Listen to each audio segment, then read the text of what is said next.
મારું નામ સરોજ છે। હું એક એવા ગામમાં રહેતી હતી જ્યાં રીતિરિવાજો અને પરંપરાઓએ પોતાના મૂળ ખૂબ ઊંડે સુધી ફેલાવેલા હતા, જ્યાં પિતૃસત્તા દરેક વસ્તુમાં સ્પષ્ટપણે દેખાતી હતી, જેનું એક ઉદાહરણ મારો પોતાનો પરિવાર પણ હતો। મારા ઘરમાં જ્યારે પણ કોઈ દીકરીના જન્મના સમાચાર આવતા ત્યારે કોઈ ખુશી થતી નહોતી, પણ તે દિવસે કોઈ શોક જેવો લાગતો હતો।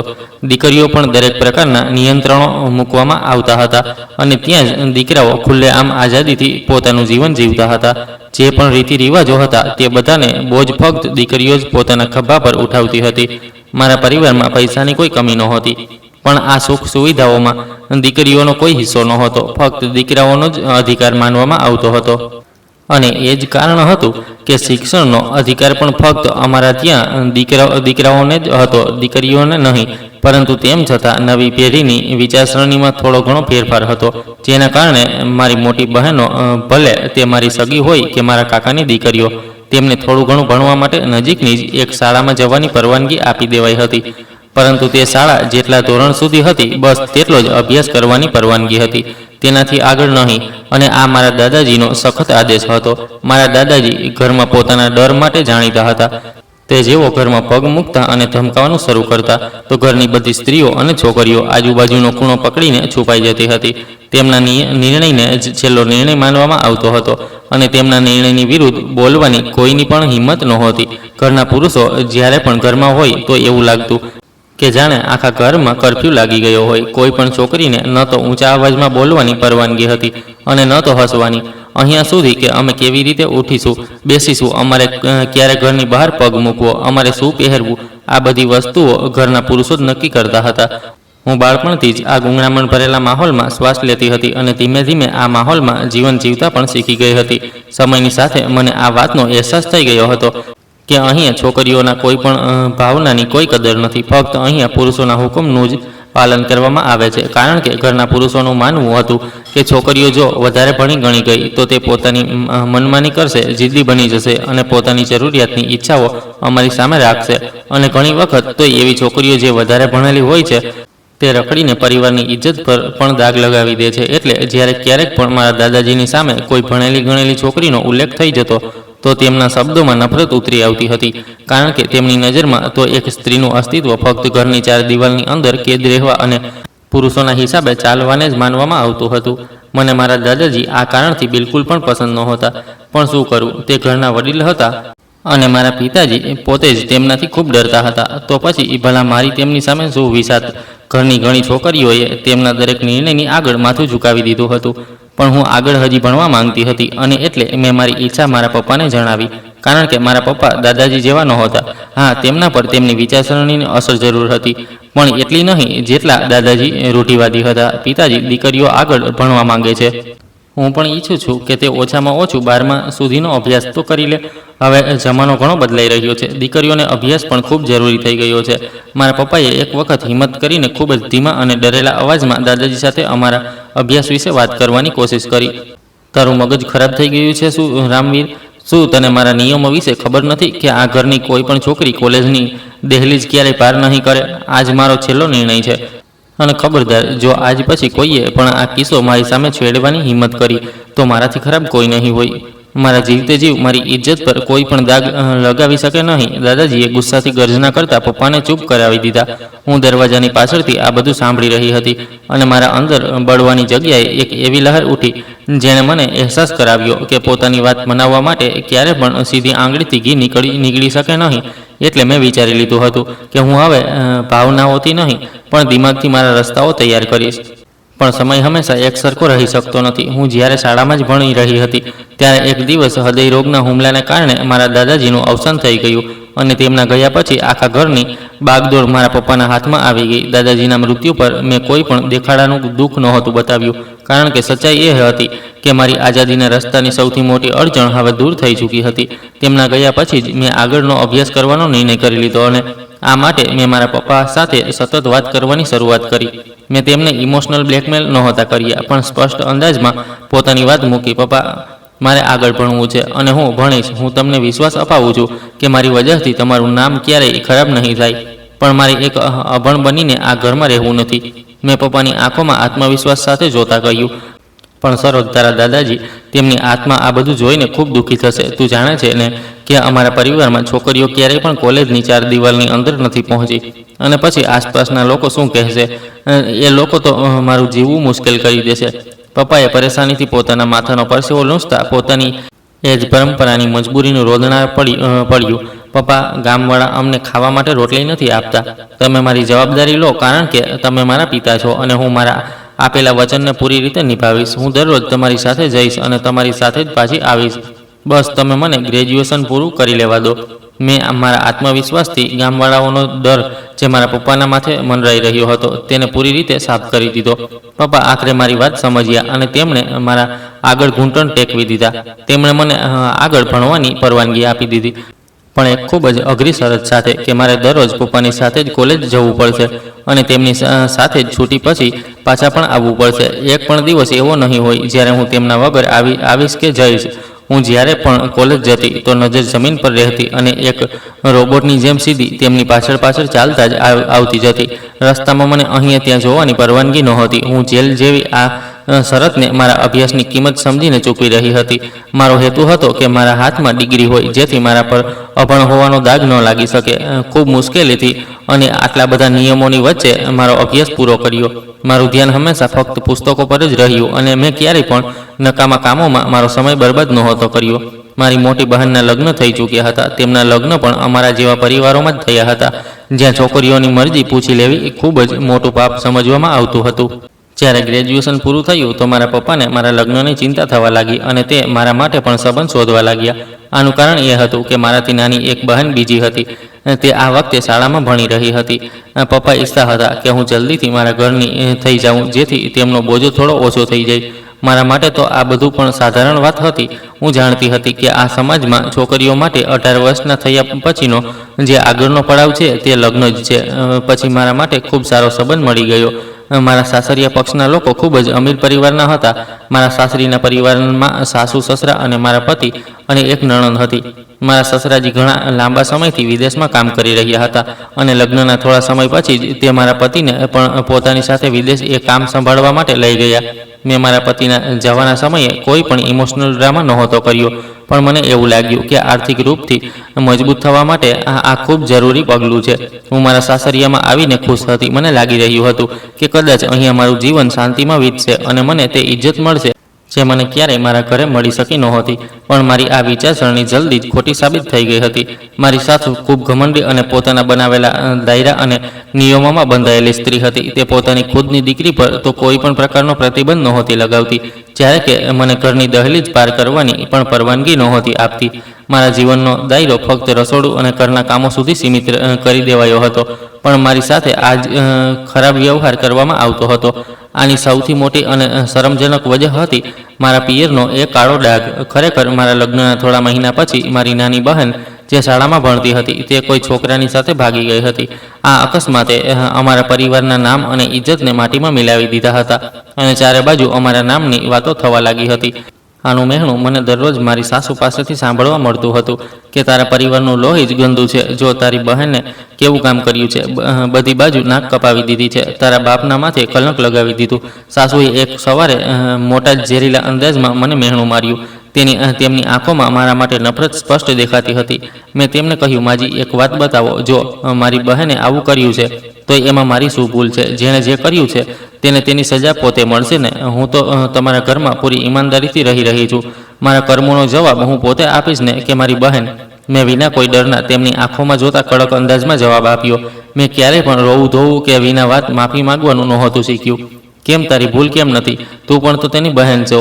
એટલે જ તો હું તને ઘરની બહાર નીકળવાની પરવાનગી નથી આપતી. શું ખબર તું પણ બહાર જાય અને કોઈ નવો તમાશો ઊભો કરી દે. જેવી બહેન તેવી તું. આખરે છો તો એક જ લોહીની પેદાશ. મારી સાસુએ નફરતથી મારી તરફ જોતા કહ્યું. તેમના શબ્દો મારા માટે નવા નહોતા. મેં તેમની વાત સાંભળી અને મારા કામમાં લાગી ગઈ. મારું માનવું હતું કે માણસે પોતાના કર્મોથી એ સાબિત કરવું જોઈએ કે તે શું છે. બીજી તરફ મારી નણંદે મારી સાસુએ પૂરી આઝાદી આપી રાખી હતી. તે કોલેજ જતી હતી અને ક્યારેક ક્યારેક અભ્યાસના બહાને પોતાની સહેલીઓના ઘરે પણ જતી રહેતી હતી.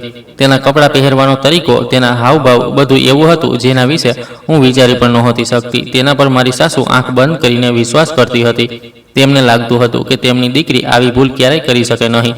મારી દીકરી ખૂબ સીધી અને સમજદાર છે. મેં તેનું પાલન પોષણ ખૂબ સારી રીતે કર્યું છે. આ ક્યારેય પણ અમારા માથે ડાઘ નહીં લગાવે, જેમ તારી બહેને તારા મા બાપનું માથું ઝુકાવી દીધું.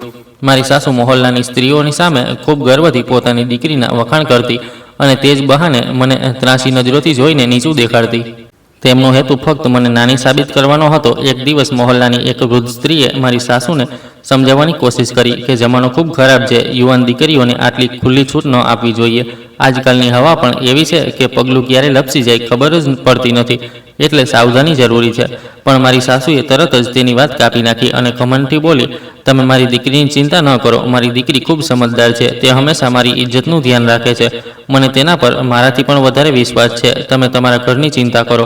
મારી દીકરી પર નજર રાખવાની જરૂર નથી. તેમનો આ આંધળો વિશ્વાસ મને અંદરથી ખૂંચતો હતો, પણ મેં ક્યારેય તેમના મામલાઓમાં દખલ નહોતી આપી. મને તેમની વાતો પર ગુસ્સો આવતો હતો, પણ મેં મારા ગુસ્સાને કાબૂમાં રાખતા શીખી લીધું હતું. હું જાણતી હતી કે આંધળો વિશ્વાસ ઘણી વખત માણસને મોટા ખાડામાં પાડી દે છે. મારી નણંદનો કોલેજનો અભ્યાસ પૂરો થઈ ચૂક્યો હતો અને વિદેશમાં રહેતા મારા પતિનો ફોન આવ્યો કે હવે તેના લગ્ન માટે છોકરો જોવો જોઈએ, કારણ કે સંબંધો તો આવી જ રહ્યા છે. મેં પણ તેમની વાતથી સહમતિ દર્શાવતા સાસુને કહ્યું, માજી, તેમનું કહેવું બરાબર છે. રીનાનો અભ્યાસ પણ પૂરો થઈ ગયો છે, તો હવે તેના લગ્ન કરી દેવા યોગ્ય રહેશે, જેથી તે પોતાના ઘરની થઈ જાય અને અમે અમારી જવાબદારી પૂરી કરી લઈએ. તું તારા કામથી મતલબ રાખજે. મારી દીકરી હજી લગ્ન નથી કરવા માંગતી, તે આગળ ભણવા માંગે છે અને હું તેના રસ્તામાં અડચણ નહીં બનું. તું તારા પરિવારની વિચારસરણી અહીંયા ન લાવ. મારો ખાનદાન તારા ખાનદાનથી અલગ અને ઊંચો છે. સાસુએ મારી વાતને અકળ સાથે ઠુકરાવી દીધી. તેમનો અંદાજ હંમેશાની જેમ મને નીચું દેખાડનારો હતો. મારી નણંદ લગ્ન માટે તૈયાર નહોતી. તે જીદ કરી રહી હતી કે તેને યુનિવર્સિટીમાં આગળનો અભ્યાસ કરવો છે અને મારી સાસુ તેની દરેક ઈચ્છા સામે ઝૂકી જતી હતી. તેમણે શહેરની સૌથી મોટી યુનિવર્સિટીમાં તેનું એડમિશન પણ કરાવી લીધું. હું ચૂપચાપ આ બધું જોઈ રહી હતી. યુનિવર્સિટીમાં ગયા પછીથી મારી નણંદના રહેણી કરણી અને વ્યવહારમાં ફેરફાર આવવા લાગ્યો હતો. તે હવે અવારનવાર મોડી ઘરે પાછી ફરતી અને વધારે પડતો સમય પોતાના રૂમમાં બંધ થઈને મોબાઈલમાં લાગેલી રહેતી હતી. તે બેફિકર અને બેદરકાર દેખાવા લાગી હતી. એક દિવસ મેં તેને પૂછ્યું, તને આજે આટલી મોડું કેમ થઈ ગયું યુનિવર્સિટીથી આવવામાં, જ્યારે તે અંધારું થયા પછી ઘરે આવી? મારો હેતુ તેને ટોકવાનો નહીં, પણ ઘરના નિયમોના હિસાબે પૂછવાનો હતો. તેણે તીખા અંદાજમાં જવાબ આપ્યો, ભાભી, તમે મારા પર નજર રાખવાનું બંધ કરી દો. હું મારી સહેલીઓની સાથે નોટ્સ બનાવી રહી હતી અને મમ્મીને બધું ખબર છે, એટલે તમે મારા પર હુકમ ન ચલાવો. અને તે ઝડપથી પોતાના રૂમમાં જતી રહી. હું ચૂપ રહી ગઈ. તેની અકળ જોઈને મને અંદાજો થઈ રહ્યો હતો કે આ વધારે પડતી આઝાદી એક દિવસ મોટું તોફાન લાવશે. પણ ઘરમાં મારી કોઈ હેસિયત નહોતી, એટલે હું કંઈ કહી પણ નહોતી શકતી. મારી સાસુનું જ ઘરમાં રાજ ચાલતું હતું, જ્યાં મારી વાતની કોઈ કિંમત નહોતી અને નણંદની દરેક વાતને માથે બેસાડવામાં આવતી હતી. એક દિવસ ફરી મેં સાસુને કહ્યું, માજી, આજે ફરી રીનાને આવવામાં મોડું થઈ ગયું છે. જુઓ, અંધારું થઈ ગયું છે અને તે હજી સુધી નથી આવી. મારા અવાજમાં ચિંતા નહીં, પણ સીધો સવાલ હતો. તો તેને એનાથી શું પરેશાની છે? તે ભણવા ગઈ છે, કોઈ ખોટું કામ કરવા નહીં. તને પહેલાં પણ કહ્યું છે, પોતાના કામથી કામ રાખ. સાસુએ ગુસ્સામાં મને ફરીથી ચૂપ કરાવી દીધી. મને કોઈ તકલીફ નથી. મારું કામ છે તમને સચેત કરવાનું, અને એ મેં બોલી દીધું છે. કાલે જો કોઈ પણ ઊંચી નીચ થઈ ગઈ તો પછી મારી પાસે આવીને પોતાના રોદણા ન રડજો. હું ફક્ત ઘરના નિયમોની યાદ અપાવી રહી છું. મેં ખભો ઉલાળતા ઠંડા અંદાજમાં જવાબ આપ્યો અને પાછી રસોડામાં જતી રહી. મારા ચહેરા પર કોઈ સહાનુભૂતિ નહોતી. મેં ફક્ત મારી ફરજ પૂરી કરી હતી. પાછળથી સાસુએ બૂમ પાડીને કહ્યું, તારી જબાનને લગામ લગાવીને રાખજે. સરોજ, મારી દીકરી વિશે જો આજ પછી બકવાસ કરવાની હિંમત કરી તો મારાથી ખરાબ કોઈ નહીં હોય. તે તારી બહેનની જેમ ભાગેડું નથી. તે એક ખાનદાની અને ઇજ્જતદાર છોકરી છે. મારી સાસુ મારી પીઠ પાછળ ઝેર ઓકી રહી હતી અને મારા પરિવારવાળાઓને ખરાબ ભલું કહી રહી હતી. તે આ વખતે ખૂબ જ ભડકી ચૂકી હતી. માજી, સમય બધું સાબિત કરી દેશે. ઘણી વખત આંધળો વિશ્વાસ માણસને મોના બળ પણ પાડી દે છે અને ત્યારે તમને તમારી ઝેરીલી વાતો યાદ આવશે. મેં ફરી વળીને તેમની આંખોમાં જોતા સીધો અને કડક જવાબ આપ્યો. મને તેમના ગુસ્સાની એ વખતે કોઈ પરવા નહોતી. તે દિવસ પછી મેં નણંદના કોઈ પણ મામલા પર બોલવાનું બંધ કરી દીધું હતું. મારા પતિ અને સસરા હજી પણ વિદેશમાં હતા અને ઘરમાં અમે ફક્ત 3 સ્ત્રીઓ રહેતી હતી. થોડા જ દિવસો વીત્યા હતા કે મારી નણંદની તબિયત અચાનકથી ખરાબ રહેવા લાગી. તેના ચહેરાની ચમક ગાયબ થવા લાગી હતી અને તે હર વખત થાકેલી રહેતી હતી. શરૂઆતમાં તો મારી સાસુને લાગ્યું કે કદાચ ભણવાનું પ્રેશર ખૂબ વધારે છે, આ જ કારણે તેની આવી હાલત છે. પણ મામલો તે દિવસે ગંભીર દેખાવા લાગ્યો જ્યારે તેને ઉલટીઓ આવવાનું પણ શરૂ થઈ ગયું. જેવી તે જમવા બેસતી તરત જ અચાનકથી તેને ઉલટી આવવા લાગતી અને પછી તે ઉલટી કરી દેતી. મારાથી ઊભું નથી રહેવાતું મમ્મી, મારા માથામાં ખૂબ જ જોરદાર દુખાવો થઈ રહ્યો છે અને ચક્કર પણ આવી રહ્યા છે. નણંદે એક દિવસ જમતા સમયે નાક સંકોચતા કહ્યું. તેનો ચહેરો પીળો પડી ગયો હતો અને તે ખૂબ મુશ્કેલીથી શ્વાસ લઈ રહી હતી. ખબર નહીં મારી દીકરીને શું થઈ ગયું છે. મારી ફૂલ જેવી દીકરીને ખબર નહીં કોની નજર લાગી ગઈ છે. કાલ સુધી તો આ બિલકુલ ઠીક હતી. સાસુએ પરેશાન થતાં તેના માથા પર હાથ ફેરવ્યો. તે આ વખતે ખૂબ પરેશાન અને ડરેલી હતી. તેને નજર નથી લાગી. મને લાગે છે કે તેનું બ્લડ પ્રેશર ઉપર નીચે થઈ રહ્યું છે. તમે તેને કોઈ ડૉક્ટર પાસે લઈ જાઓ. તેને રોજ ઉલટીઓ થઈ રહી છે અને તે જ કમજોર પણ થઈ ગઈ છે. હોઈ શકે છે કે તેને અંદરથી કોઈ તકલીફ થઈ રહી હોય. આ ઘરગથ્થુ નુસ્ખાઓથી કંઈ નહીં થાય. મેં રસોડાના વાસણો સાફ કરતાં તેમને મારો અભિપ્રાય આપ્યો. મને મારી નણંદથી કોઈ સહાનુભૂતિ નહોતી. બસ હું તેમને સીધો રસ્તો બતાવી રહી હતી. ત્યારે સાસુ પાછળથી બૂમ પાડી, તને તો બસ મોકો જોઈએ મારી દીકરીને બીમાર સાબિત કરવાનો. હું ખૂબ સારી રીતે જાણું છું કે મારે શું કરવાનું છે. તારો અભિપ્રાય તારી પાસે રાખ, મને ન શીખવ. સાસુએ પોતાની તીખી નજરોથી ઘૂરતા મને વઢ્યું. તે મારી કોઈ વાત માનવા તૈયાર જ નહોતી. તમારી જે મરજી હોય તે કરો. મારી ફરજ હતી તમને જણાવવાની. બાકી તમે જાણો અને તમારી દીકરી જાણે. આ પ્રકારના જે લક્ષણ દેખાય છે તેમને નજરઅંદાજ કરવા ઘણીવાર મૂર્ખામી હોય છે. એમાં નુકસાન તમારું થશે. મેં એક વખત ફરીથી જવાબ આપ્યો અને મારા કામમાં લાગી ગઈ. સાસુએ મહોલ્લાના મંદિરમાં બેસવાવાળા પંડિતજીથી નણંદની ઝાડુ ફૂંક કરાવવાની શરૂઆત કરી. પણ મારી નણંદની હાલત કોઈ સુધારો ન આવ્યો. તેનું વજન ખૂબ ઓછું થઈ ગયું હતું. પણ અજીબ વાત એ હતી કે તેનું પેટ વધતું લાગી રહ્યું હતું અને તેની માસિક પણ રોકાયેલી હતી. એક સવારે તેની હાલત ખૂબ ખરાબ થઈ ગઈ. એટલી કે તે જ્યારે વોશરૂમ માટે જઈ રહી હતી ત્યારે દરવાજા પર બેહોશ થઈને પડી ગઈ. પડવાનો અવાજ આખા ઘરમાં ગુંજી ઉઠ્યો. સરોજ જલ્દી આવો. જો રીનાને શું થઈ ગયું છે? આ તો આંખો જ નથી ખોલી રહી. તેને હોશ નથી આવી રહ્યો. સાસુએ નણંદની પાસે બેસતા તેનું માથું ઉઠાવીને પોતાના ખોળામાં રાખ્યું અને બૂમ પાડીને મને અવાજ આપ્યો. તે ખરાબ રીતે રડી રહી હતી અને તેમના હાથ ધ્રુજી રહ્યા હતા. મેં તમને પહેલાં જ કહ્યું હતું માજી કે તેને ડૉક્ટર પાસે લઈ જાઓ, પણ તમને તો બસ મારી સાથે દુશ્મની કાઢવી છે. હવે અહીંયા બેસીને રડવાનો કોઈ ફાયદો નથી. જલ્દીથી તેને ઉઠાવો. હું પણ રિક્ષાવાળાને બોલાવું છું. મેં મારી ગભરાટ બતાવ્યા વગર તેમને સલાહ આપી અને તરત દરવાજા તરફ પગલાં ભર્યા. સાસુની હાલત આ વખતે ખૂબ ખરાબ હતી એટલે તેમણે મારી એક પણ વાતનું ખોટું નહોતું માન્યું. અમે તરત જ રિક્ષાવાળાને મોહલ્લાના ક્લિનિક પર ચાલવા માટે કહ્યું, જ્યાં એક જૂના ડૉક્ટર નીતુ બેસતા હતા. ક્લિનિકમાં ઘણી ભીડ લાગેલી હતી અને ત્યાં દવાઓની મહેક આવતી હતી જે સહન કરવી મુશ્કેલ હતી. સાસુએ મને ક્લિનિકની બહાર જ બેસવાનું કહી દીધું અને પોતે નણંદને સહારો આપીને ચેકઅપવાળા રૂમમાં લઈ ગઈ. હું બહાર લાકડાની બેન્ચ પર બેસી દિવાલ પર લાગેલી ઘડિયાળને જોતી રહી. મને આ વાતથી કોઈ મતલબ પણ નહોતો કે અંદર શું થઈ રહ્યું છે.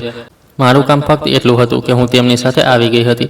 લગભગ અડધા કલાક પછી ક્લિનિકના રૂમનો દરવાજો જોરથી ખુલ્યો અને જે નજારો મેં જોયો તે મારી વિચારસરણીથી બિલકુલ અલગ હતો. સાસુએ મારી નણંદનો હાથ ખૂબ જ બેદર્દીથી પકડ્યો હતો અને તે લગભગ તેને ઢસડતા બહાર લાવી રહી હતી. તેમનો ચહેરો ગુસ્સાથી લાલ થઈ રહ્યો હતો અને આંખોમાંથી આંસુ પણ વહી રહ્યા હતા. મારી નણંદના ચહેરા પર સફેદાઈ છવાયેલી હતી. તે એકદમ પથ્થરની મૂર્તિ લાગી રહી હતી અને તેની આંખો એવી લાગી રહી હતી જેમ બહાર જ નીકળી આવશે. ચાલ મારી સાથે, હું તારો જીવ લઈ લઈશ. તે મારું નાક કપાવીને રાખી દીધું છે, બેડું ગર્ક કરી દીધું. તે સાસુએ ક્લિનિકની ગેલેરીમાં તેને જોરથી ઢસડતા ગર્જના કરીને કહ્યું. તેમના અવાજમાં ભયંકર નફરત અને ગુસ્સો હતો જેને જોઈને હું પણ એક પળ માટે ગભરાઈ ગઈ હતી. શું થઈ ગયું છે માજી? ડૉક્ટરે તમને શું કહ્યું? મેં થોડી ધ્રુજતી અવાજમાં પૂછ્યું. અને તમે તેને આ રીતે ઢસડી કેમ રહ્યા છો? જુઓ માજી, થોડા શાંત થઈ જાઓ. આસપાસ લોકો જોઈ રહ્યા છે. નકામો તમાશો ન બનાવો. મેં મારી જગ્યા પરથી ઊભા થતાં તેમને શાંત કરવાની કોશિશ કરી અને આસપાસ હાજર દર્દીઓ તરફ ઇશારો કરીને બતાવ્યું જે હેરાનીથી અમને જ જોઈ રહ્યા હતા. મારાથી કંઈ ન પૂછ સરોજ, જલ્દીથી કોઈ રિક્ષાવાળાને બોલાવ. મારે આ કમબખ્તને ઘરે લઈને જવું છે. આજે હું તેને જીવતી નહીં છોડું. સાસુએ પોતાની સાડીના પાલવથી મોં છુપાવતા રડીને જવાબ આપ્યો. તે ઝડપથી ક્લિનિકના દરવાજાથી બહાર નીકળી ગઈ. મેં બીજો કોઈ સવાલ નહોતો કર્યો અને તરત દોડીને એક રિક્ષા રોકાવ્યો. ખાસ આખા રસ્તે મારી સાસુ ધીમે ધીમે નણંદને ઉલટું સીધું સંભળાવતી રહી, પણ મારી નણંદે એક શબ્દ પણ નહોતો કહ્યો અને તેની આંખો જાણે પથ્થરની થઈ ચૂકી હતી અને તે સતત નીચે જ જોતી રહી. ઘરે પહોંચતા જ સાસુએ તેને ઢસડતા તેના રૂમમાં ધક્કો માર્યો અને પોતે પણ અંદર જઈને દરવાજો બંધ કરી દીધો. થોડી જ વાર પછી અંદરથી વસ્તુઓના પડવા અને તૂટવાનો અવાજ આવવા લાગ્યો અને મારી નણંદ પણ સાથે ચીસો પાડી રહી હતી. હું તેના દરવાજાની બહાર ઊભી આ બધું સાંભળી રહી હતી. મારા ચહેરા પર કોઈ હાવભાવ નહોતો, કારણ કે હવે મને ધીમે ધીમે સમજાવવા લાગ્યું હતું કે આખરે આ બધું કેમ થઈ રહ્યું છે. પણ તેમ છતાં હજી સુધી કંઈ પણ સ્પષ્ટ નહોતું. એટલે જ્યારે થોડીવાર પછી સાસુ રૂમમાંથી બહાર આવી તો મેં આગળ વધીને તેમનો રસ્તો રોકતા પૂછ્યું, તમે આ બધું શું કરી રહ્યા છો માજી, અને તેને મારી કેમ રહ્યા છો? આખરે વાત શું છે? મારી સાસુ ખરાબ રીતે હાંફી રહી હતી અને પરસેવાથી ભીંજાયેલી હતી. આજે હું આ કલંકિનીને જીવતી નહીં છોડું. આણે મારું મોં કાળું કરી દીધું છે, મારી ઇજ્જતની અડધી કાઢી નાખી છે. હું તો તેનો જીવ જ લઈ લઈશ. સાસુએ જોરથી ચીસો પાડતા મને પાછળ ધક્કો માર્યો. તે બિલકુલ પાગલ જેવી લાગી રહી હતી. તેમના વાળ વિખેરાઈ ગયા હતા અને તેમને પોતાની સાડીનું પણ ભાન નહોતું કે તે ક્યાં જઈ રહી છે. પણ તમે સ્પષ્ટ રીતે જણાવતા કેમ નથી? કોણે શું કર્યું છે? ડૉક્ટરે આખરે શું કહ્યું છે? તમે તો તેનું ચેકઅપ કરાવવા માટે લઈ ગયા હતા ને? સ્પષ્ટ રીતે કેમ નથી જણાવતા? કેમ દરેક વાત ગોળ ગોળ ફેરવી રહ્યા છો? મેં પણ પરેશાનીમાં મારા માથા પર હાથ મૂકતા મારી વાત દોહરાવી. હું કહી તો રહી છું, આને મારું મોં કાળું કરી દીધું છે. સરોજ, તેના પેટમાં પાપ પડી રહ્યું છે. ડૉક્ટરે મારા મોં પર આ કમનસીબ ખબર આપી દીધી છે. મારી ઇજ્જત માટીમાં મળી ગઈ. આ કહીને તે ત્યાં જ જમીન પર બેસી ગઈ અને છાતી ફૂટીને ધ્રુસકે રડવા લાગી. તેમણે એક એવો ભયાનક સત્ય ઓક્યો હતો જેનો મને અંદાજો તો થવા લાગ્યો હતો. પણ તેમ છતાં દિલમાં ક્યાંક ને ક્યાંક આશા હતી કે કદાચ એવું નહીં હોય. પણ આખરે જેનો ડર હતો તે જ થયું. તેમનો બધો ઘમંડ તૂટી ચૂક્યો હતો. જોકે આ બધું સાંભળીને મને કોઈ આઘાત નહોતો લાગ્યો, કારણ કે જે વસ્તુનું મહેણું તે મને દિવસ રાત આપતી હતી, આજે તે જ ડાઘ તેમની પોતાની દીકરીએ તેમના માથા પર લગાવી દીધો હતો. અને મેં આને કર્મોનું ફળ જ માન્યું. જેણે જે વાવ્યું તે જ કાપ્યું છે. તમને પૂરો વિશ્વાસ છે કે ડૉક્ટરે તમને આ જ કહ્યું છે? શું તેમણે આનો કોઈ ટેસ્ટ પણ કર્યો હતો કે ફક્ત એમ જ અંદાજો લગાવીને બોલી દીધું? મેં મારા અંદરની લાગણીઓને દબાવતા સીધો સવાલ કર્યો. હું ડૉક્ટરને તેના એક લક્ષણ જણાવી ચૂકી હતી. તેમણે તેનું પેટ ચેક કર્યું અને તેની હાલત જોઈને જ જણાવી દીધું કે 3-4 મહિના થઈ ચૂક્યા છે. તે તેનું અલ્ટ્રાસાઉન્ડ કરાવવાવાળી હતી, પણ મને એટલી બેઇજ્જતી અનુભવાઈ કે હું તેને ત્યાંથી ઢસડી લાવી, કારણ કે ત્યાં મહોલ્લાની સ્ત્રીઓ આવી ગઈ હતી અને હું તેમની સામે આવી બદનામી નહોતી કરાવી શકતી. હું તો બરબાદ થઈ ગઈ. સરોજ, સાસુએ રડતા પોતાનો ચહેરો પાલવમાં છુપાવી દીધો. તેમના અવાજમાં નિરાશા હતી. રીનાએ તમને જણાવ્યું કે આખરે આ બધું કોની સાથે થયું છે? આટલું કહીને હું ચૂપ થઈ ગઈ. મેં ફરી પૂછ્યું, શું તેણે કોઈનું નામ જણાવ્યું? આ કહેતા મેં એક વખત ફરી બારીમાંથી નણંદ તરફ જોવાની કોશિશ કરી. સાસુ નફરતથી જોરથી ચીસો પાડી. કમબક મૂંગી બની ગઈ છે, કંઈ પણ બોલતી નથી. અને એટલે જ મેં તેના મોંની આવી હાલત કરી છે કે હવે ઈચ્છે છે તો પણ બોલી નહીં શકે. કહી રહી હતી કે મેં કંઈ નથી કર્યું. જૂઠી મકાર ક્યાંયની ખબર નહીં ક્યાંથી મને બેવકૂફ બનાવી રહી હતી. સાસુએ ગુસ્સાથી દાંત પીસતા કહ્યું, તેમની આંખોમાં આજે મેં પહેલી વખત પોતાની જ દીકરી માટે આટલી ભયંકર નફરત જોઈ હતી. આ તો ખૂબ મોટી વાત છે માજી. હવે તો તેમને અને સસરાજીને બધું જણાવવું જ પડશે. આખરે તે આ ઘરના પુરુષો છે. તેમને આટલી મોટી વાત જાણવાનો પૂરો અધિકાર છે. મેં સચ્ચાઈની ગંભીરતાને સ્પષ્ટ કરતા બે ટૂંક અંદાજમાં કહ્યું, મને કોઈની કોઈ સહાનુભૂતિ નહોતી થઈ રહી, પણ એવું લાગી રહ્યું હતું કે જેમ મારી સાથે જે કરવામાં આવ્યું હતું તેનો બદલો પૂરો થઈ રહ્યો છે. ખબરદાર, જો તે મારા દીકરા કે મારા પતિને ફોન પણ કર્યો હતો, તું નથી જાણતી, એ લોકો તેને જીવતી જ દાટી દેશે અને તેમના ગુસ્સાને કોઈ પણ દબાવી શકે નહીં. પછી તો આખા મહોલ્લામાં વાત ફેલાઈ જશે અને અમારી ઇજ્જત બે કોડીની રહી જશે નહીં. એવું ન થઈ શકે. કોઈને કંઈ ખબર ન પડવી જોઈએ. સાસુ પાગલોની જેમ વારંવાર આજ દોહરાવી રહી હતી. આ વાત આ ઘરની 4 દિવાલની અંદર જ રહેશે. આ કહીને તે તરત જ પોતાની જગ્યા પરથી ઊભી થઈને મારી પાસે આવીને આંગળી દેખાડતા મને સખત ધમકી આપી કે તું તારું મોં બંધ રાખીશ. હું જોઈ રહી હતી કે ડરના માર્યા તેમનો ચહેરો પીળો પડી ગયો હતો. તો પછી એ જણાવો કે તમે તેનું કરશો શું? તમે કહી રહ્યા છો કે કોઈને ખબર ન પડે, પણ પેટ તો ક્યારેય છુપાવી શકાતું નથી ને? સમયની સાથે બધાની સામે જ આવી જ જશે. તમે આ સચ્ચાઈથી ભાગી શકતા નથી. મેં તેમના પર વ્યંગ કરતા સખત અંદાજમાં કહ્યું. હું તેમની આ નકામી યોજનાની નિષ્ફળતા જણાવી રહી હતી. ઠીક છે, તો પછી હું તેને રૂમમાંથી બહાર નીકળવા જ નહીં દઉં જ્યાં સુધી આ બાળક પેદા ન થાય. હું આ પાપને આજ રૂમમાં કેદ કરીને રાખીશ. ત્યારે તો કોઈને કાનો કાન ખબર નહીં પડે ને? સાસુએ ખૂબ જ ચાલાકીથી પોતાનો નિર્ણય સંભળાવ્યો. પણ માજી, આ કોઈ ઉકેલ નથી. તમે એક માણસને ભલા ક્યાં સુધી રૂમમાં બંધ કરીને રાખી શકો છો અને સચ્ચાઈને છુપાવી શકો છો? આ તો બિલકુલ બેવકૂફી છે. મેં તેમના નિર્ણયને કાપતા મારો અભિપ્રાય આપ્યો. તું તારી બકવાસ બંધ કર, મને ન શીખવ કે મારે શું કરવાનું છે અને શું કરી શકું છું કે નહીં. આ મારું ઘર છે અને મારી દીકરી છે. હું તેની સાથે જે ઈચ્છું તે કરીશ. તું તારા કામથી કામ રાખજે, નહીં તો હું તારી સાથે એ કરીશ જે તું વિચારી પણ નહીં શકે. સાસુએ ગુસ્સામાં પોતાની વાત પૂરી કરી અને જઈને પોતાના રૂમનો દરવાજો બંધ કરી દીધો. તેમની કોઈ પણ ધમકીની મારા પર કોઈ અસર નહોતી થઈ. તે દિવસ પછીથી ઘરનું વાતાવરણ બિલકુલ બદલાઈ ગયું. મારી નણંદ પોતાના નાના સરખા રૂમમાં પૂરી રીતે કેદ થઈને રહી ગઈ. તેના રૂમની બારીઓ પણ બંધ કરી દેવાઈ હતી અને તેના પર બહારથી પડદા લગાવી દેવાયા હતા. સાસુ પોતે પોતાના હાથોથી તેને દિવસમાં 2 વખત જમવાનું આપવા જતી હતી અને પછી બહારથી દરવાજા પર તાળું લગાવી દેતી હતી. મને તેના રૂમની પાસે જવાની સખત મનાઈ હતી. સાસુનો વ્યવહાર મારી નણંદ સાથે કોઈ જાનવરથી પણ વધારે ખરાબ થઈ ચૂક્યો હતો. તે અંદર જતી તો તેને ઉલટી સીધી વાતો સંભળાવી અને ઘણીવાર તેના હાથ પણ ઉપાડતી. હું બહાર ઊભી રહીને આ બધું સાંભળતી રહેતી હતી, પણ મારા અંદર કોઈ સહાનુભૂતિ પેદા નહોતી થતી, કારણ કે મેં આ ઘરમાં ફક્ત નિર્દયતા અને કઠોરતા જ શીખી હતી. આ લોકોએ જે વાવ્યું હતું તે જ કાપી રહ્યા હતા. મહોલ્લાની સ્ત્રીઓ જ્યારે પણ અમારા ઘરે આવતી તો સાસુ એકદમ અનુભવી ખેલાડીની જેમ ખોટી એક્ટિંગ કરવા લાગતી.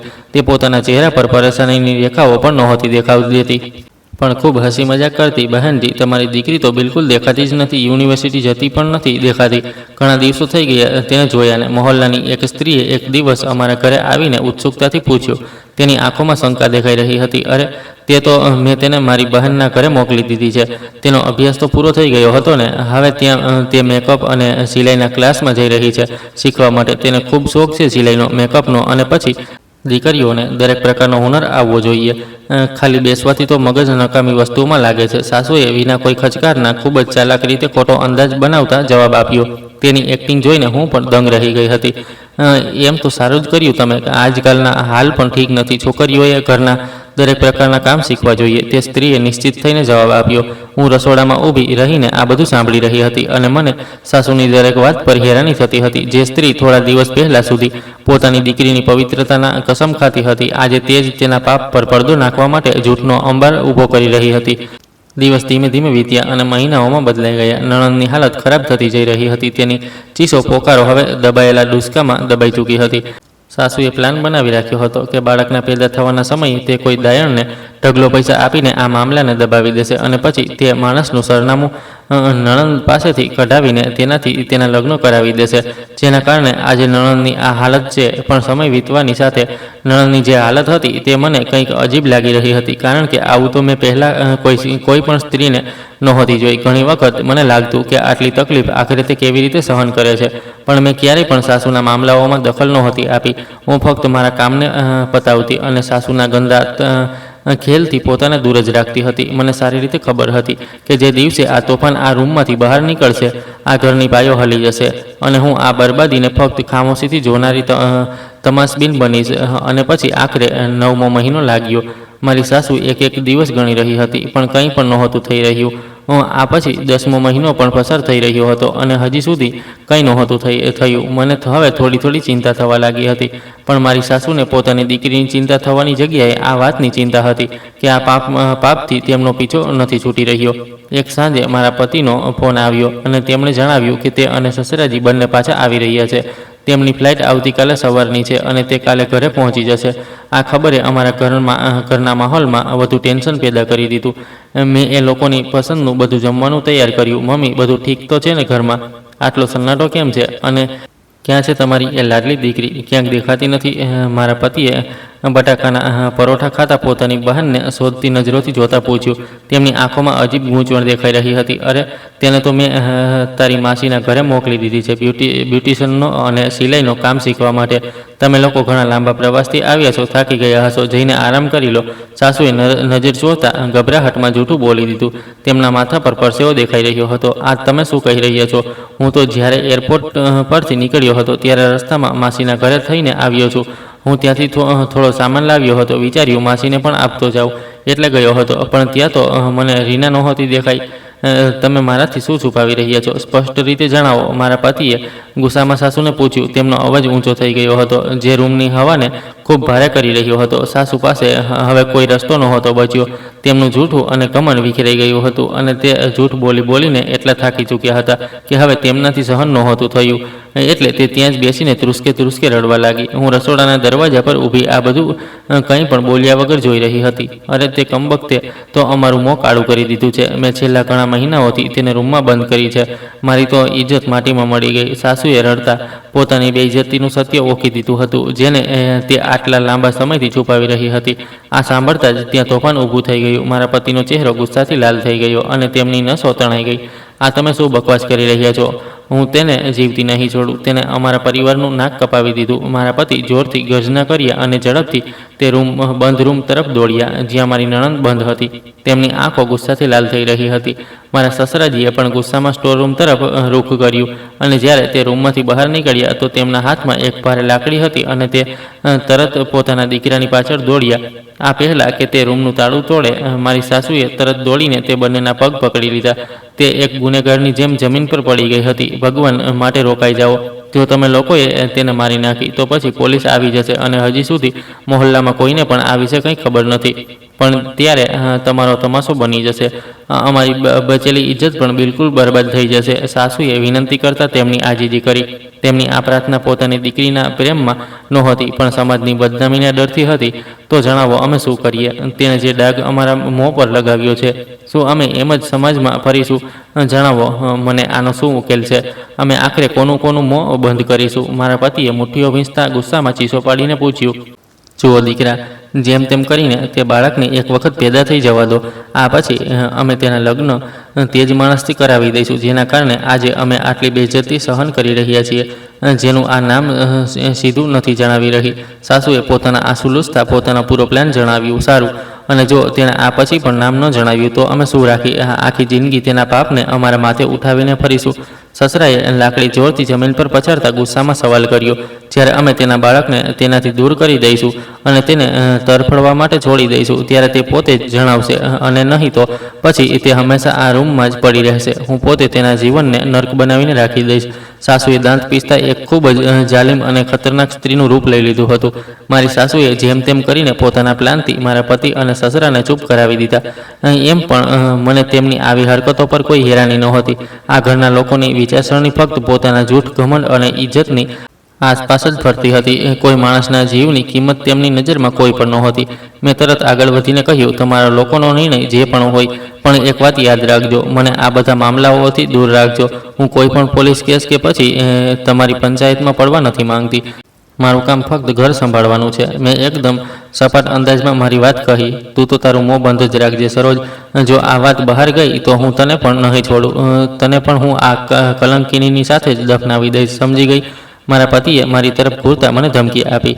તેમનો ગુસ્સો હજી પણ ઠંડો નહોતો થયો. મને તમારી આ ધમકીઓની જરૂર નથી. મારી એમ પણ આ બધાથી કોઈ લેવા દેવા નથી. હું પહેલાંથી જ મારા કામથી કામ રાખું છું. મેં વિના કોઈ ડરના તેમને પલટાવીને જવાબ આપ્યો અને રસોડામાં ચાલી આવી. સાસુનો વ્યવહાર તેની સાથે ખૂબ ખરાબ હતો. હવે તો તેને સૂકી રોટલી આપવામાં લાગી હતી અને ફક્ત પાણી જ પીવડાવતી રહેતી હતી. રૂમમાં કોઈ પણ ખાસ હવાનો સ્ત્રોત નહોતો. ત્યાંથી હવે દુર્ગંધ પણ આવવા લાગી હતી. મારા પતિ અને સસરાજી દિવસભર ઘરની બહાર રહેતા અને રાત્રે જ્યારે પાછા ફરતા પણ તો તે રૂમ તરફ એક વખત નજર ઉઠાવીને પણ નહોતા જોતા. સાસુ એક બપોરે રસોડામાં જ્યારે વાસણો લઈને આવી તો નણંદને કોસવા લાગી. કમબખ્ત ઢાંકણ મળતી પણ નથી. ખબર નહીં ક્યાંથી મારા ગળે પડી ગઈ. ખબર નહીં શું મુસીબત છે. આટલા મહિનાઓ થઈ ગયા પણ રાહ છે કે પૂરી જ નથી થઈ રહી. મેં લોટ ગૂંથતા કહ્યું કે તમે વિના વાત તમારું બ્લડ પ્રેશર કેમ વધારી રહ્યા છો? હવે જે છે સો છે જ. સાસુ ફરી વળીને બોલી, તું તો પથ્થરની છે સરોજ. તને તો કોઈના પણ દુઃખ દર્દનો અહેસાસ જ નથી થતો. મારો જીવ જઈ રહ્યો છે અને તું તારી ફિલોસોફી ઝાડી રહી છે. સાસુએ મને ગુસ્સાથી મહેણું માર્યું. દુઃખ તો તેનું મહેસૂસ કરવામાં આવે છે જે લોકો બેગુનાહ હોય છે, જેણે ખુદ જ પોતાના હાથોથી આગ લગાવી હોય. ભલા તેમની બળતરા પર કેવી સહાનુભૂતિ. તમે તેને આઝાદી જ એટલી આપી દીધી હતી અને એટલે જ તેણે પોતાનો અંજામ ખુદ પસંદ કર્યો. મેં તેમના મોં પર સીધું સત્ય મારી દીધું. સાસુ મારા આ સ્પષ્ટ જવાબ પર ચૂપ થઈ ગઈ અને બબડતી ચાલી ગઈ. ઘણી વખત હું વિચારતી કે રીમા આ બધી નફરત કેવી રીતે એકલી સહન કરી રહી હશે, પણ તેમ છતાં હું મારા સિદ્ધાંતોને યાદ રાખતી અને મારા દિલમાં જરા પણ નરમાઈ પેદા નહોતી થવા દેતી. ઘરના પુરુષોની ધીરજ જવાબ આપી રહી હતી. તે વારંવાર પૂછતા હતા કે આખરે તેના પેટમાં દુખાવો કેમ નથી શરૂ થઈ રહ્યો. શું અમે જિંદગીભર આનો જ બોજ ઉઠાવીશું? સાસુ કહેવા લાગી. મને તો લાગે છે જેમ હિસાબમાં ભૂલ થઈ રહી છે. કદાચ અમારાથી દિવસ ઉપર નીચે થઈ ગયા છે. આ બધું તો પ્રકૃતિના હિસાબે જ થાય છે ને, અમારા હાથમાં તો કંઈ પણ નથી. મારો પતિ કહેવા લાગ્યો કે તો પછી એવું કરો, રાત્રે દાયણને અંધારામાં બોલાવો અને તેનું ચેકઅપ કરાવો અને આ મુસીબતને જેમ તેમ કરીને ખતમ કરો. હું વધુ બેઇજ્જતી સહન કરી શકતો નથી. મારા પતિએ પોતાનો નિર્ણય સંભળાવ્યો. પાગલ થઈ ગયા છો શું? દાયણ પર ભરોસો ન કરી શકાય. હજી તો ખબર નહીં કેટલો સમય લાગી જાય, અને ક્યાંક આ વચ્ચે જો તેણે આખા મહોલ્લાના ઢંઢેરો પીટી દીધો તો પછી શું થશે? અને પછી તે આપણને બ્લેકમેલ પણ કરી શકે છે. અમારે ખુદ ચૂપચાપ આ બધાથી નિપટવું પડશે. સાસુએ અમને બધાને સમજાવ્યું કે અમારે હોશિયારીથી કામ લેવું જોઈએ. ઘરનો દરેક માણસ તે આવનારા બાળકથી દુશ્મની પાડેલો હતો. સાસુએ ધીમે ધીમે અમુક કપડાં અને ચાદર ભેગા કરીને એક ખૂણામાં રાખવાનું શરૂ કરી દીધું, જેથી જેવો સમય આવે તે કામ આવી જાય. તે આતુરતાથી તે દિવસની રાહ જોઈ રહી હતી. તે જેમ તેમ કરીને તેના બાળકથી છુટકારો મેળવવાને પોતાની દીકરીના લગ્ન કરાવી દેવા માંગતી હતી. પણ નણંદને તો કંઈ નહોતું થઈ રહ્યું. તે બિલકુલ હાડકાનો માળખો બની ગઈ હતી અને તેનું પેટ લટકતું હતું. તેની હાલત જોઈને ઘણી વખત રૂવાડા ઊભા થઈ જતા હતા. મારા દિલમાં જો ક્યારેય સહાનુભૂતિ ઉઠતી પણ તો હું તેને ચૂપ કરાવી દેતી, કારણ કે મને ખબર હતી કે આ મારા માટે મુસીબત બની જશે. દરેક વીતેલો દિવસ હવે ખામોશ તોફાનની જેમ દસ્તક આપી રહ્યો હતો, કારણ કે હવે તો 10મો મહિનો પણ થઈ ગયો હતો. પણ કંઈ પણ સમજાઈ નહોતું રહ્યું. ઘરમાં હર વખત ગૂંગણામણ અને મોત જેવો સન્નાટો પથરાયેલો રહેતો. પછી એક દિવસ એક જરૂરી કામના સિલસિલામાં મારા સસરા અને પતિ બીજા શહેર ગયા હતા. તે સવારમાં જ નીકળી ગયા. બીજી તરફ મારી સાસુને પણ અમારા કોઈ સંબંધીના ઘરે કોઈ કાર્યક્રમમાં સામેલ થવા જવું પડ્યું. તેમનું મન તો બિલકુલ નહોતું, પણ જો તે ન જાત તો લોકોને શંકા થવા લાગત અને સવાલ જવાબ થત. એટલે તેમની મજબૂરી હતી. તે મને સખત સૂચના આપીને ગઈ હતી કે તે કમનસીબના રૂમમાં પગ ન મૂકતી. બધા લોકોના ચાલ્યા ગયા પછી ઘર બિલકુલ સુમસામ થઈ ગયું હતું અને હું એકલી રહી ગઈ. બપોરનો સમય હતો અને ઘર બિલકુલ શાંત હતું. મેં મારું બધું કામ પતાવ્યું, પણ આના છતાં મારા દિમાગમાં એ જ બંધ રૂમ સતત ફરી રહ્યો હતો. મને એક અજીબ બેચેની થઈ રહી હતી અને તે દરવાજો જાણે મને પોતાની તરફ ખેંચી રહ્યો હતો. મેં વિચાર્યું એક વખત જઈને જોઈ લઉં કે તેની શું હાલત છે. ભલા કોને ખબર પડશે. હું દબાયેલા પગલે તે રૂમ તરફ આગળ વધી. સાવધાનીથી રૂમનો દરવાજો ખોલ્યો, પણ અંદરનો નજારો જોઈને મારા પગ જકડાઈ ગયા. રૂમમાં ખૂબ જ અજીબ ગરમી અને ગૂંગણામણ ભરેલી હતી. મારી નણંદ રૂમમાં ખૂણામાં પડી હતી. તે સુકાઈને કાંટો થઈ ગઈ હતી. આંખોની આસપાસ ઊંડા ખાડા હતા અને ચહેરો બિલકુલ બેજાન હતો. કમજોરી એટલી વધારે કે તે પોતાની જગ્યા પરથી હલી પણ નહોતી રહી. મને સામે ઊભી જોઈને તેની આંખોમાં એક ચમક આવી. તે મુશ્કેલીથી ધસડતા મારા પગ પાસે આવી. ભગવાન માટે ભાભી, મને બચાવી લો. હું સાચું કહું છું, મેં કંઈ પણ નથી કર્યું. મેં ખોટું કામ નથી કર્યું. હું બિલકુલ બેકસૂર છું. મારો એક વખત તો ભરોસો કરો. કોઈ મારી વાત કેમ નથી સાંભળતું? તેણે મારી સામે પોતાના બંને હાથ જોડી દીધા. તેના અવાજમાં લાચારી સ્પષ્ટ દેખાઈ રહી હતી. તેની હાલત જોઈને મારા અંદર જાણે કંઈક પીગળવા લાગ્યું.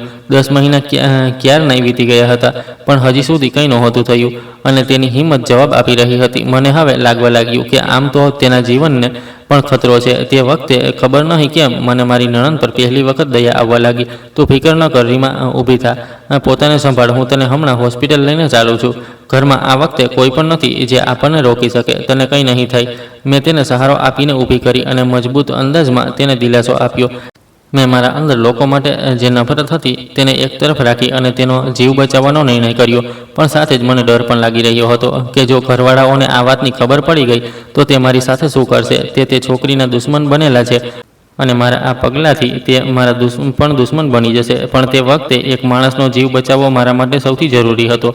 મેં તરત રિક્ષા બોલાવ્યો અને નણંદને સહારો આપીને ઘરની બહાર કાઢી. તે પહેલાં મેં આસપાસ જોઈ લીધું કે કોઈ જોઈ તો નથી રહ્યું. મેં જલ્દીથી રિક્ષાવાળાને કહ્યું કે હોસ્પિટલ ચાલ. ત્યાં પહોંચીને મેં ઇમરજન્સીમાં ડૉક્ટરને મારી નણંદની પૂરી હિસ્ટ્રી જણાવી દીધી. ડૉક્ટરે તેની નાજુક હાલત જોતા તરત તેને અલ્ટ્રાસાઉન્ડ રૂમમાં મોકલી દીધી. હું બહાર ઊભી ધ્રુજી રહી હતી અને રાહ જોઈ રહી હતી. થોડી જ વારમાં ડૉક્ટર બહાર આવી અને મને પોતાના કેબિનમાં બોલાવી. મેડમ, તમે આ દર્દીને હવે લઈને આવ્યા છો જ્યારે તેના જીવનની છેલ્લી કિનારી પર પહોંચી ગઈ છે, ડૉક્ટરે સખત અંદાજમાં કહ્યું અને રિપોર્ટ મારા સામે રાખી દીધો. ડૉક્ટર મેડમ, તમે શું કહી રહ્યા છો? તમે તો છેલ્લા 10 મહિનાથી રાહ જોઈ રહ્યા હતા, પણ સમય પૂરો જ નહોતો થઈ રહ્યો.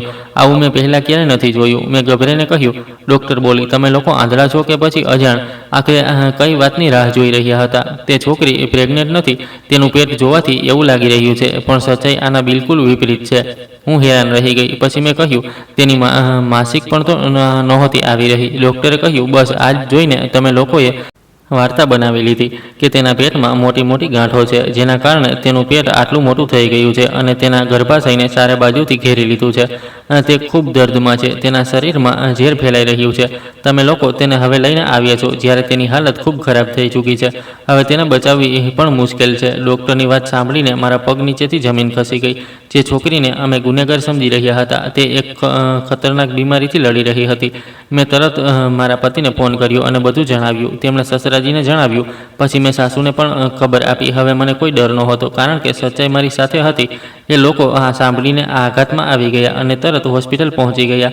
તેમના ચહેરા પર પસ્તાવો સ્પષ્ટ દેખાઈ રહ્યો હતો. મારી સાસુ ડૉક્ટરના પગમાં પડી ગઈ અને રડતા બોલી, મારી દીકરીને બચાવી લો, અમારાથી ખૂબ મોટી ભૂલ થઈ ગઈ.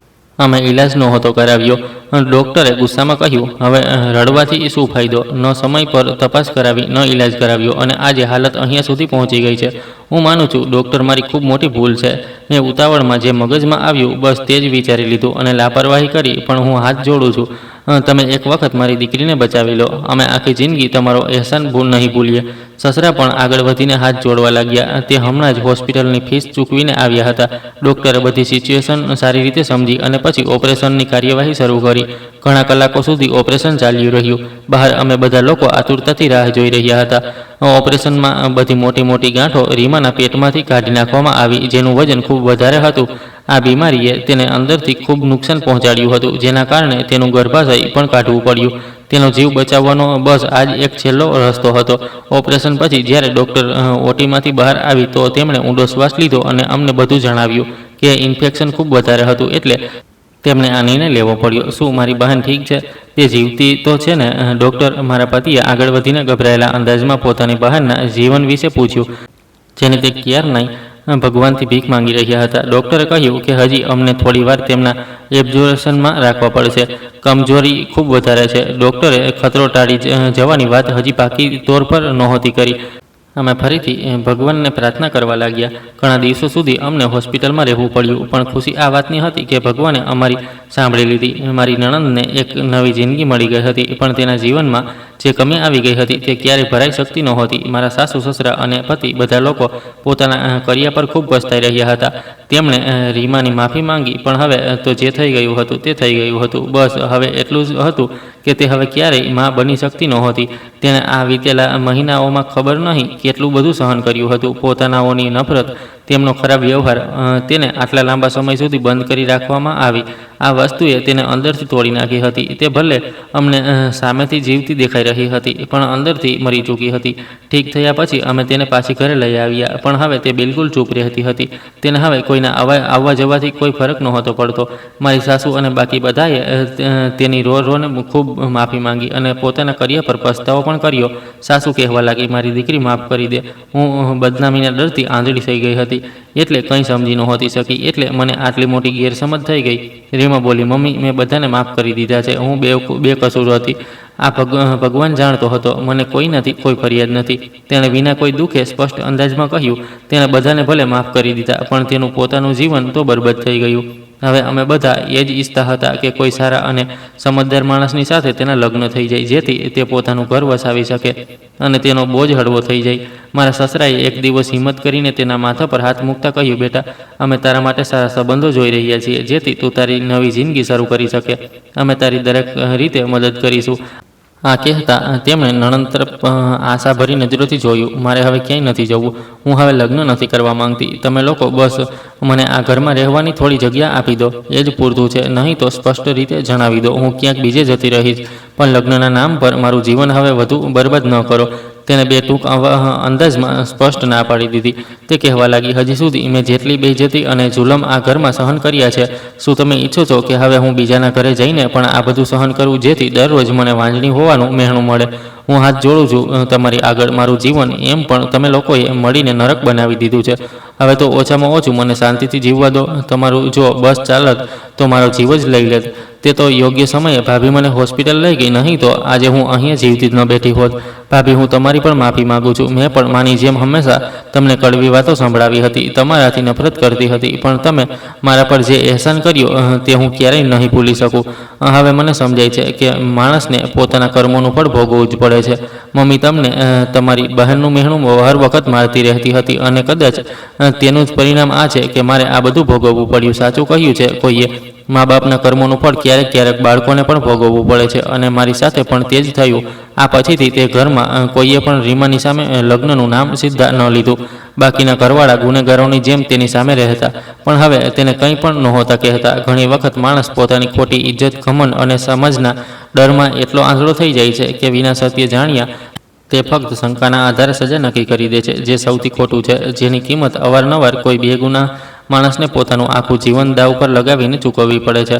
આ કહાની આપણને એ પણ શીખવે છે કે બીજાઓ પર આંગળી ઉઠાવતા પહેલાં માણસે પોતાની વિચારસરણી પર સવાલ કરવો જોઈએ, કારણ કે હાલત ક્યારેય પણ બદલાઈ શકે છે. કર્મોનું ફળ જરૂર મળે છે, પણ ઘણી વખત તેનો કરજ તેને ચૂકવવો પડે છે, જેની કોઈ ભૂલ હોતી નથી. એટલે આપણે દરેક પરિસ્થિતિમાં આપણી સૂઝબૂઝનો ઉપયોગ કરવો જોઈએ અને કોઈ પણ નિર્ણય લેતા પહેલાં પરિસ્થિતિને સારી રીતે તપાસી લેવી, કારણ કે ક્યારેક આપણા ખોટા નિર્ણયો કોઈનું આખું જીવન કે કોઈના પરિવારની બધી ખુશીઓ છીનવીને રાખી દે છે. રીમાની સાથે જે કંઈ પણ થયું, તમને શું લાગે છે દોસ્તો, અસલમાં આનો જવાબદાર કોણ હતું? દોસ્તો, તમે કયા શહેરથી અમારી આ કહાની સાંભળી રહ્યા છો અને તમને આ કહાની પસંદ આવી હોય તો પ્લીઝ અમને કોમેન્ટ કરીને જરૂર જણાવો. આ વિડીયોને વધુમાં વધુ લાઇક કરો, શેર કરો અને હાઈપ આપો.